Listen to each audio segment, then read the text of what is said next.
Hello, it's been a while and welcome back to a nice and clear microphone.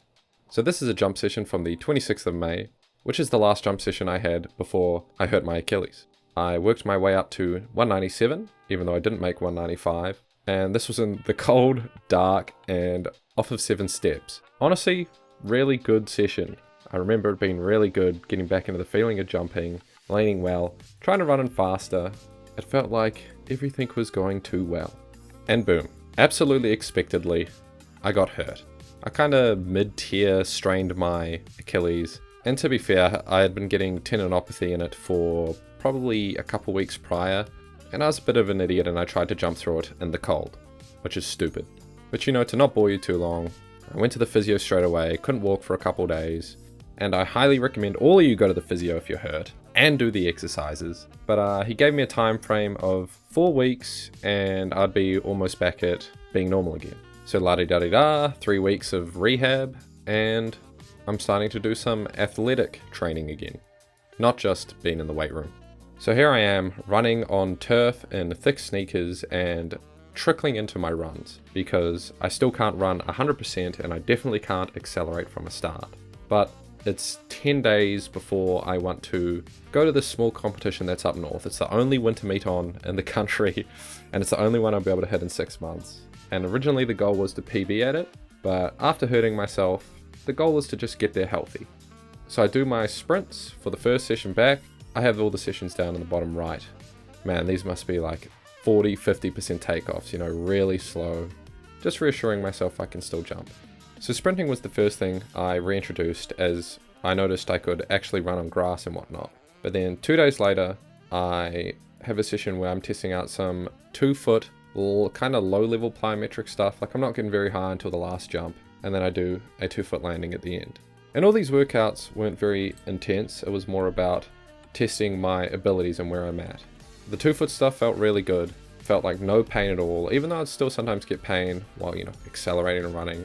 So I had a dunk session where, man, these jumps must be like 70-80% at most. Like, the jumps are pretty high intensity, but the run up where it hurts the most was like, you know, really pathetic intensity. Like, I'm, you know, the 4-3 steps.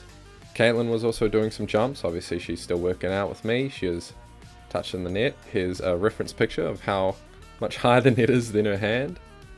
And this was one of the best dunk sessions I've had. You know, I haven't really dunked often, and it was really cool to see that even when I'm not trying now, I can dunk very easily.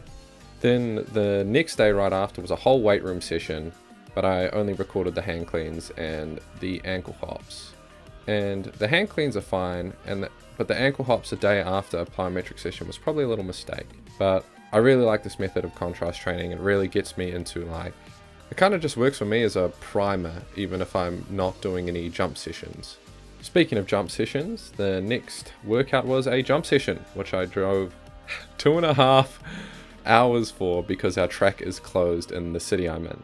And the weather was shit, so I couldn't record it because it was blowing over the bar, or the wind was blowing over the bar, and it was blowing over the tripod. So you miss it. But I went up to 191, and man, just a fucking good session in the wind and the rain. I was in a big coat. Yeah. And then after that session, I had another 2-day break because it was a little sore, it was a bit too intense. And I did my first sprint session where I could actually accelerate. And you could probably tell from what was on screen that the session was light. You know, I think it was maybe 5-6 sprints. And that's just because when you get nearer to a competition, even if you're hurt, and even if you're not trying to massively prep for it, you just want to lower the volume a little bit, but keep the work intense. And it was also nice to be able to do my first starts in like 5 weeks. I also did some bounds at the end. That were the only thing that hurt. And then lastly, here we are, competition day. This is what I prepped for, or was aiming to PB at. Man, when it's winter, it's truly luck of the draw. There's literally only 4 meets on in the country in the winter, and none of them near me. I just happen to be holidaying here for my uni break. Man, if you can hear, I'm not sure if I have the sound on, but you can hear the squidge in my shoes because the ground is so wet. And we'd been out there for probably an hour or two. I think this was the second event. I did a 60 before this, and I did a 200 after this. But I worked my way up to 2 meters actually, and that's probably the highest jump I've ever done in the worst conditions, if that makes sense. But overall, you know, 4 weeks of not training or only doing rehab, and then 10 days of kind of just finally feeling out if my Achilles is okay. And I managed to make it over 2 meters and work my way up to 204, which only the last attempt was good, really. The others I was very rusty from not being able to jump. But overall, it was a good showing. It's nice to be back to training. I'm hitting shit hard, kind of, now again. Some stuff still hurts, the bounds are a little bit agitating. But I think overall the sentiment of this video is winter or off-season training is just brutal. You know, it's hard to feel confident in progress because there's pretty much zero competition. You know, even at a competition, the only jumpers there were me and Kate. And it was in the fucking freezing swamp. So, you can just really trust the process.